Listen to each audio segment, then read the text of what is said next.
जय जगन्नाथ। आज हूँ पवित्र स्नान पूर्णिमा। यही दिन में प्रभु जगन्नाथ, प्रभु बलभद्र, माँ सुभद्रा दिवस्नान अनुष्ठित हुए। पुरी श्रीमंदिर में यही अवसर में महाप्रभु स्नान वेदी को आनी 108 गरा पवित्र जल स्नान कराए। भक्त माने दिव्य दर्शन को अत्यंत भक्ति और श्रद्धा सह अपेक्षा करते। लोक विश्वास अनुसार स्नान पर महाप्रभु असुस्थ हो अनवसर गृह विश्राम करते।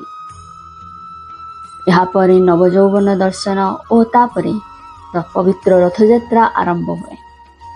स्नान पूर्णिमा केवल एक पर्व नुहे, यह भक्ति, आस्था और महाप्रभुंकर प्रति असीम प्रेम और प्रतीक।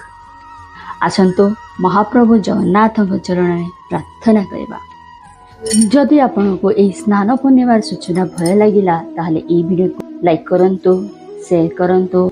इमिति भक्तिमय वीडियो पाई चैनल को सब्सक्राइब करने को भूलंतु नहीं। रहुची जय जगन्नाथ।